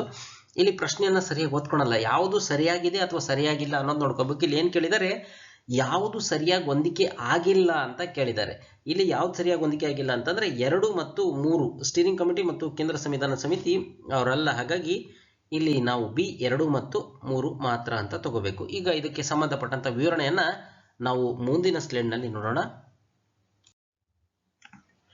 ಸಂವಿಧಾನ ರಚನೆಯ ವಿವಿಧ ಕಾರ್ಯಗಳನ್ನ ಎದುರಿಸಲಿಕ್ಕೆ ಸಂವಿಧಾನ ಸಭೆ ಹಲವಾರು ಸಮಿತಿಗಳನ್ನ ನೇಮಿಸಿತ್ತು. ಈ ಪೈಕಿ 8 ಪ್ರಮುಖ ಸಮಿತಿಗಳು ಮತ್ತು ಉಳಿದವು ಸಣ್ಣ ಸಮಿತಿಗಳು. ಈ ಸಮಿತಿಗಳ ಹೆಸರು ಮತ್ತು ಅವುಗಳ ಅಧ್ಯಕ್ಷರುಗಳನ್ನ ನೋಡೋದಾದ್ರೆ, ಪ್ರಮುಖ ಸಮಿತಿಗಳು: ಕೇಂದ್ರ ಅಧಿಕಾರ ಸಮಿತಿ ಜವಾಹರ್ಲಾಲ್ ನೆಹರು, ಇನ್ನು ಕೇಂದ್ರ ಸಂವಿಧಾನ ಸಮಿತಿ ಜವಾಹರ್ಲಾಲ್ ನೆಹರು, ಅದರಿಂದ ಹೇಳಿಕೆ 3 ಸರಿಯಾಗಿಲ್ಲ. ಇನ್ನು ಪ್ರಾಂತೀಯ ಸಂವಿಧಾನ ಸಮಿತಿ ಸರ್ದಾರ್ ಪಟೇಲ್, ಅದರಿಂದ 1ನೇ ಹೇಳಿಕೆ ಸರಿಯಾಗಿದೆ ಅಂತ. ಇನ್ನು ಕರಡು ಸಮಿತಿ ಡಾಕ್ಟರ್ ಬಿ.ಆರ್. ಅಂಬೇಡ್ಕರ್ ಅವರು. ಮೂಲಭೂತ ಹಕ್ಕು, ಅಲ್ಪಸಂಖ್ಯಾತರು ಮತ್ತು ಬುಡಕಟ್ಟು ಮತ್ತು ಹೊರಗಿಟ್ಟ ಪ್ರದೇಶಗಳ ಸಲಹಾ ಸಮಿತಿ, ಇದನ್ನು ಸಹ ಸರ್ದಾರ್ ಪಟೇಲ್ ರವರು. ಇನ್ನು ಕಾರ್ಯವಿಧಾನ ಸಮಿತಿಯ ನಿಯಮಗಳು ಡಾಕ್ಟರ್ ರಾಜೇಂದ್ರ ಪ್ರಸಾದ್ ರವರು. ರಾಜ್ಯಗಳ ಸಮಿತಿ ಅಂದ್ರೆ ರಾಜ್ಯಗಳೊಂದಿಗೆ ಮಾತುಕತೆ ನಡೆಸತಕ್ಕಂಥ ಸಮಿತಿ ಜವಾಹರ್ಲಾಲ್ ನೆಹರು ರವರು ಅಧ್ಯಕ್ಷರಾಗಿದ್ದರು. ಇನ್ನು 8ನೇದು ಸ್ಟೀರಿಂಗ್ ಕಮಿಟಿ, ಇದನ್ನು ಡಾಕ್ಟರ್ ರಾಜೇಂದ್ರ ಪ್ರಸಾದ್ ರವರು ಇತ್ತು. ಹಾಗಾಗಿ 2ನೇ ಹೇಳಿಕೆನೂ ಸಹ ಸರಿಯಾಗಿಲ್ಲ. ಇನ್ನು ಸಣ್ಣ ಸಮಿತಿಗಳು ನೋಡೋದಾದ್ರೆ, ಸಂವಿಧಾನ ಸಮಿತಿಯ ಕಾರ್ಯಗಳ ಸಮಿತಿ ಜಿ.ವಿ. ಮಾಲವಂಕರ್ ಅಂತೇಳಿ, ಅದರಿಂದ ಹೇಳಿಕೆ 4 ಸರಿಯಾಗಿದೆ. 16ನೇ ಪ್ರಶ್ನೆ, ಈ ಕೆಳಗಿನ ಹೇಳಿಕೆಗಳನ್ನು ಪರಿಗಣಿಸಿ. ಜಿಎಸ್ಟಿ ಕೌನ್ಸಿಲ್ ಒಂದು ಸಂವಿಧಾನ ಸಂಸ್ಥೆಯಾಗಿದೆ. ಇನ್ನು 2ನೇ ಸ್ಟೇಟ್ಮೆಂಟ್, ಜಿಎಸ್ಟಿ ಕೌನ್ಸಿಲ್ ಅಧ್ಯಕ್ಷತೆಯನ್ನ ಕೇಂದ್ರ ಹಣಕಾಸು ಸಚಿವರು ವಹಿಸಿಕೊಳ್ತಾರೆ ಅಂತ. ಮೇಲೆ ನೀಡಿರ್ತಕ್ಕಂಥ ಹೇಳಿಕೆಗಳಲ್ಲಿ ಯಾವುದು ಸರಿ ಅಂತ. ಸ್ನೇಹಿತರೆ, ಇದಕ್ಕೆ 2 ಸಹ ಸರಿಯಾಗಿದೆ. ಸಿ 1 ಮತ್ತು 2. ಇನ್ನು ಜಿಎಸ್ಟಿ ಕೌನ್ಸಿಲ್ ಸರಕು ಮತ್ತು ಸೇವಾ ತೆರಿಗೆ ಸಂಬಂಧಿಸಿದ ವಿಷಯಗಳ ಬಗ್ಗೆ ಕೇಂದ್ರ ಮತ್ತು ರಾಜ್ಯ ಸರ್ಕಾರಕ್ಕೆ ಶಿಫಾರಸು ಮಾಡಲಿಕ್ಕೆ ಇದು ಸಂವಿಧಾನಿಕ ಸಂಸ್ಥೆಯಾಗಿದೆ, ಆರ್ಟಿಕಲ್ 279A ಪ್ರಕಾರ. ಇನ್ನು ಜಿಎಸ್ಟಿ ಕೌನ್ಸಿಲ್ನ ಅಧ್ಯಕ್ಷತೆಯನ್ನ ಕೇಂದ್ರ ಹಣಕಾಸು ಸಚಿವರು ವಹಿಸಿಕೊಳ್ತಾರೆ ಮತ್ತು ಕೇಂದ್ರ ಕಂದಾಯ ಅಥವಾ ಹಣಕಾಸು ಸಚಿವರು ಮತ್ತು ಎಲ್ಲ ರಾಜ್ಯಗಳ ಹಣಕಾಸು ಅಥವಾ ತೆರಿಗೆಯ ಉಸ್ತುವಾರಿ ಸಚಿವರು ಇದರ ಸದಸ್ಯರಾಗಿರ್ತಾರೆ. ಇನ್ನು ಇದನ್ನ ಫೆಡರಲ್ ಬಾಡಿ ಅಂತ ಪರಿಗಣನೆ ಮಾಡಲಾಗುತ್ತೆ, ಏಕೆಂದರೆ ಇಲ್ಲಿ ಕೇಂದ್ರ ಮತ್ತು ರಾಜ್ಯಗಳು ಸರಿಯಾದ ಪ್ರಾತಿನಿಧ್ಯವನ್ನು ಹೊಂದಿರ್ತವೆ. 17ನೇ ಪ್ರಶ್ನೆ, ರಾಜ್ಯ ಹಣಕಾಸು ಆಯೋಗದ ಬಗ್ಗೆ ಈ ಕೆಳಗಿನ ಹೇಳಿಕೆಗಳನ್ನು ಪರಿಗಣಿಸಿ. 1ನೇ ಸ್ಟೇಟ್ಮೆಂಟ್, ರಾಜ್ಯಪಾಲರು 5 ವರ್ಷಗಳಿಗೊಮ್ಮೆ ರಾಜ್ಯ ಹಣಕಾಸು ಆಯೋಗವನ್ನು ರಚನೆ ಮಾಡ್ತಾರೆ. ಇನ್ನು 2ನೇ ಸ್ಟೇಟ್ಮೆಂಟ್, ಇದು ರಾಜ್ಯ ಮತ್ತು ಸ್ಥಳೀಯ ಸರ್ಕಾರಗಳ ನಡುವಿನ ಆದಾಯದ ವಿತರಣೆಯನ್ನ ಪರಿಶೀಲಿಸುತ್ತೆ ಅಂತ. ಇದಕ್ಕೆ ಸರಿಯಾದಂತ ಆಪ್ಷನ್ ಯಾವುದು ಅಂತ. ಇದಕ್ಕೆ ಸ್ನೇಹಿತರೆ 2 ಸರಿ. ಹೇಗೆ ಕೇಂದ್ರ ಹಣಕಾಸು ಆಯೋಗ ಕೆಲಸ ಮಾಡುತ್ತೋ ಅದೇ ರೀತಿ ರಾಜ್ಯ ಹಣಕಾಸು ಆಯೋಗ ಮಾಡುತ್ತೆ. ಭಾರತೀಯ ಸಂವಿಧಾನದ 243 ಐನ ವಿಧಿ 1992ರ ಸಂವಿಧಾನದ ಅಂದ್ರೆ 73ನೇ ತಿದ್ದುಪಡಿ ಕಾಯ್ದೆ 1992ರಿಂದ ಪ್ರಾರಂಭವಾದಂಥ 1 ವರ್ಷದ ಒಳಗಾಗಿ ನಂತರ ಪ್ರತಿ 5ನೇ ವರ್ಷದ ಮುಕ್ತಾಯದ ವೇಳೆಗೆ ಒಂದು ರಾಜ್ಯದ ರಾಜ್ಯಪಾಲರು ಪಂಚಾಯಿತಿಗಳ ಆರ್ಥಿಕ ಸ್ಥಿತಿಯನ್ನ ಪರಿಶೀಲನೆ ಮಾಡಲಿಕ್ಕೆ ಮತ್ತು ರಾಜ್ಯಪಾಲರಿಗೆ ಶಿಫಾರಸುಗಳನ್ನ ಮಾಡಲಿಕ್ಕೆ ಹಣಕಾಸು ಆಯೋಗ ರಚನೆ ಮಾಡಬೇಕು ಅಂತೇಳಿ ಇದು ಹೇಳುತ್ತೆ. 18ನೇ ಪ್ರಶ್ನೆ, ಭೂ ಕಂದಾಯ ಇತ್ಯರ್ಥದ ರೈತವಾರಿ ವ್ಯವಸ್ಥೆಯನ್ನು ಉಲ್ಲೇಖಿಸಿ. ಈ ಕೆಳಗಿನವುಗಳಲ್ಲಿ ಯಾವುದು ಸರಿಯಾಗಿಲ್ಲ ಅಂತ. ಇದನ್ನ ಮದ್ರಾಸ್ ಗವರ್ನರ್ ಥಾಮಸ್ ಮನ್ರೋ ಜಾರಿಗೆ ತಂದ್ರು ಅಂತ. ಶಾಶ್ವತ ಇತ್ಯರ್ಥಕ್ಕಿಂತ ಭಿನ್ನವಾಗಿ ಬೇಡಿಕೆಯನ್ನು ನಿಯತವಾಗಿ ಪರಿಷ್ಕರಣೆ ಮಾಡಲಾಯಿತು. ಇದು ಮಧ್ಯವರ್ತಿಗಳಿಲ್ಲದ ರೈತರೊಂದಿಗೆ ನೇರ ಒಪ್ಪಂದದಲ್ಲಿ ಇತ್ತು ಅಂತ. ಮಧ್ಯವರ್ತಿಗಳನ್ನ ತೆಗೆದುಹಾಕುವೆಯು ಕೃಷಿ ಬೆಳವಣಿಗೆ ಮತ್ತು ಸಮೃದ್ಧಿಗೆ ಕಾರಣ ಆಯಿತು ಅಂತ. ಯಾವುದು ಸರಿ ಅಲ್ಲ ಅಂತ ಕೇಳಿದರೆ ಇದಕ್ಕೆ ಸರಿಯಾದಂತಹ ಉತ್ತರ ಡಿ. ಮಧ್ಯವರ್ತಿಗಳನ್ನ ತೆಗೆದುಹಾಕುವಿಕೆಯಿಂದ ಕೃಷಿ ಬೆಳವಣಿಗೆ ಮತ್ತು ಸಮೃದ್ಧಿಗೆ ಕಾರಣ ಆಗ್ಲಿಲ್ಲ. ಇದು ಡಿ. ಇದರ ವಿವರಣೆಯನ್ನ ನೋಡೋಣ. ಬ್ರಿಟಿಷ್ ಅಧಿಕಾರಿಗಳು ಶಾಶ್ವತ ವಸಾಹತು ಆದಾಯವನ್ನು ಹೆಚ್ಚಿಸಲಿಕ್ಕೆ ಯಾವುದೇ ಅವಕಾಶವಿಲ್ಲದ ಕಠಿಣ ವ್ಯವಸ್ಥೆಯಾಗಿ ಕಂಡುಕೊಂಡರು. ಜಮೀನ್ದಾರಿ ಮತ್ತು ಇತರ ಮಧ್ಯವರ್ತಿಗಳಿಗೂ ಭೂ ಆದಾಯದ ಒಂದು ಭಾಗ ಹೋಗಬೇಕಾಗಿತ್ತು. ಆದ್ದರಿಂದ ಆದಾಯದ ನಷ್ಟಕ್ಕೆ ಕಾರಣ ಆಗ್ತಿತ್ತು. ಇನ್ನು ಶಾಶ್ವತ ವಸಾಹತು ಭಾರತದಲ್ಲಿ ಚಾಲ್ತಿಯಲ್ಲಿದ್ದಂಥ ಭೂ ಆದಾಯದ ವ್ಯವಸ್ಥೆಯನ್ನ ಗಣನೆಗೆ ತೆಗೆದುಕೊಳ್ಳೋದಿಲ್ಲ ಅಂತೇಳಿ ಥಾಮಸ್ ಮನ್ರೋ ಅಭಿಪ್ರಾಯಪಟ್ಟರು. ಆದ್ರಿಂದ ಅವರು ಕ್ಯಾಪ್ಟನ್ ರೀಡ್ ಜೊತೆಗೆ ಮಧ್ಯವರ್ತಿಗಳಿಲ್ಲದ ರೈತರೊಂದಿಗೆ ನೇರ ವಸಾಹತು ವ್ಯವಸ್ಥೆಯನ್ನು ವಿನ್ಯಾಸ ಮಾಡಿದ್ರು. ಇನ್ನು ಇದು ಶಾಶ್ವತ ವಸಾಹತು ವ್ಯವಸ್ಥೆ ಅಲ್ಲ, ಆದರೆ ಭೂ ಆದಾಯವನ್ನ ನಿಯತಕಾಲಿಕವಾಗಿ ಪರಿಷ್ಕರಣೆ ಮಾಡತಕ್ಕಂಥ ವ್ಯವಸ್ಥೆ. ಇನ್ನು ಇದರಲ್ಲಿ ನೋಂದಾಯಿತ ಭೂಮಿಯನ್ನ ಹೊಂದಿರತಕ್ಕಂಥವ್ನು ಮಾತ್ರ ಮಾಲೀಕನನ್ನಾಗಿ ಗುರುತಿಸಲಾಯಿತು. ಅಂದ್ರೆ ಸರ್ಕಾರ ಮತ್ತು ಬೆಳೆಗಾರರ ನಡುವೆ ವಾರ್ಷಿಕ ಒಪ್ಪಂದಕ್ಕೆ ಸಹಿಯನ್ನ ಹಾಕಲಾಗ್ತಿತ್ತು. ಹಾಗಾಗಿ ಎ, ಬಿ ಮತ್ತು ಸಿ ಆಯ್ಕೆಗಳು ಸರಿಯಾಗಿದ್ದಾವೆ. ಇನ್ನು ರೈತವಾರಿ ವ್ಯವಸ್ಥೆ ಮಧ್ಯವರ್ತಿಗಳನ್ನೇನು ತೆಗೆದು ಹಾಕ್ತು, ಆದರೂ ಊಹಿಸುವ ಕಾರ್ಯಗಳ ಮೂಲಕ ಮತ್ತು ಅಧಿಕಾರಿಗಳ ಪ್ರಾಸಂಗಿಕ ಅಳತೆಗಳ ಮೂಲಕ ಅದರ ದೋಷಪೂರಿತ ಅನುಷ್ಠಾನದಿಂದಾಗಿ ಭೂ ಆದಾಯದ ಅತಿಯಾದ ಮೌಲ್ಯಮಾಪನಕ್ಕೆ ಕಾರಣ ಆಯಿತು. ಇದು ರೈತರಿಗೆ ದೊಡ್ಡ ನಷ್ಟವನ್ನು ಉಂಟು ಮಾಡ್ತು. ಹಾಗಾಗಿ ಡಿ ಆಪ್ಷನ್ ಇಲ್ಲಿ ತಪ್ಪು ಆಗಿದೆ. 19ನೇ ಪ್ರಶ್ನೆ, ಈ ಕೆಳಗಿನ ಜೋಡಿಯನ್ನ ಪರಿಗಣಿಸಿ ಅಂತ. Kanha tiger reserve Madhya Pradesh, Periyar tiger reserve Karnataka, Bandipur ಮೀಸಲು ಕೇರಳ ಅಂತ. ಸ್ನೇಹಿತರೆ 2, 3 ತಪ್ಪಾಗಿದಾವೆ ಇಲ್ಲಿ. ಹಾಗಾಗಿ ಇಲ್ಲಿ 1 ಮಾತ್ರ ಸರಿ. ನೋಡ್ರಿ, tiger reserve in India map ಅಂತೇಳಿ ಕನ್ಹಾ ಟೈಗರ್ ರಿಸರ್ವ್ ಮಧ್ಯಪ್ರದೇಶ ಆದರೆ Periyar tiger reserve Kerala, Bandipur tiger reserve ಕರ್ನಾಟಕದಲ್ಲಿ ಇರೋದು ಆಗಿದೆ. ಇನ್ನು 20ನೇ ಪ್ರಶ್ನೆ, ಚೌರಾಚೌರಿ ಘಟನೆ ಬಗ್ಗೆ ಈ ಕೆಳಗಿನ ಹೇಳಿಕೆಗಳನ್ನು ಪರಿಗಣಿಸಿ ಅಂತ. 1ನೇ ಸ್ಟೇಟ್ಮೆಂಟು, ಚೌರಾಚೌರಿ ಘಟನೆಯಿಂದಾಗಿ 1922ರಲ್ಲಿ ಗಾಂಧಿ ಅಸಹಕಾರ ಚಳವಳಿಯನ್ನ ವಾಪಸ್ ತೆಗೆದುಕೊಂಡ್ರು. 2ನೇ ಸ್ಟೇಟ್ಮೆಂಟ್, ಅಹಿಂಸಾ ವಿಧಾನವನ್ನ ಜನರು ಸಂಪೂರ್ಣವಾಗಿ ಅರ್ಥ ಮಾಡ್ಕೊಂಡಿಲ್ಲ ಅಂತ ಗಾಂಧೀಜಿರವರು ಅಭಿಪ್ರಾಯಪಟ್ಟರು. ಈ ಮೇಲೆ ನೀಡಿರ್ತಕ್ಕಂಥ ಹೇಳಿಕೆಗಳಲ್ಲಿ ಯಾವುದು ಸರಿ ಅಂತ. ಸ್ನೇಹಿತರೆ 2 ಸರಿ. ಹಾಗಾಗಿ ಸಿ ಆಪ್ಷನ್ ಸರಿ, 1 ಮತ್ತು 2. ಇನ್ನು ಇದರ ವಿವರಣೆ ನೋಡೋಣ. ಅಸಹಕಾರ ಚಳವಳಿ ಉತ್ತರ ಭಾರತಾದ್ಯಂತ ಉತ್ತುಂಗದಲ್ಲಿ ಇತ್ತು. ಇನ್ನು ಫೆಬ್ರವರಿ 4, 1922ರಂದು ಉತ್ತರ ಪ್ರದೇಶದ ಗೋರಖ್ಪುರ ಬಳಿಯ ಚೌರಾಚೌರಿ ಎಂಬ ಒಂದು ಪಟ್ಟಣದಲ್ಲಿ 2000 ಜನರ ಸಮೂಹ ಮದ್ಯದಂಗಡಿಯನ್ನ ನಾಶ ಮಾಡ್ಲಿಕ್ಕೆ ಅಲ್ಲಿ ನೆರೆದಿತ್ತು. ಪರಿಸ್ಥಿತಿಯನ್ನ ಕಂಟ್ರೋಲ್ ಮಾಡ್ಲಿಕ್ಕೆ ಸ್ಥಳೀಯ ಆಡಳಿತ ಶಸ್ತ್ರಾಸ್ತ್ರ ಪೊಲೀಸರನ್ನ ಕಳಿಸ್ತು. ಅವರು ಗಾಳಿಯಲ್ಲಿ ಗುಂಡು ಹಾರಿಸುವ ಮೂಲಕ ಪೊಲೀಸರು ಗುಂಪನ್ನ ಚದುರಿಸಲಿಕ್ಕೆ ಪ್ರಯತ್ನ ಮಾಡಿದ್ರು. ಇದರಿಂದ ಕಲ್ ತೂರಾಟ ಪ್ರಾರಂಭ ಆಯಿತು. ಪೊಲೀಸರು ಗುಂಡು ಹಾರಿಸಿ 3 ಜನರನ್ನ ಸಾಯಿಸ್ತಾರೆ.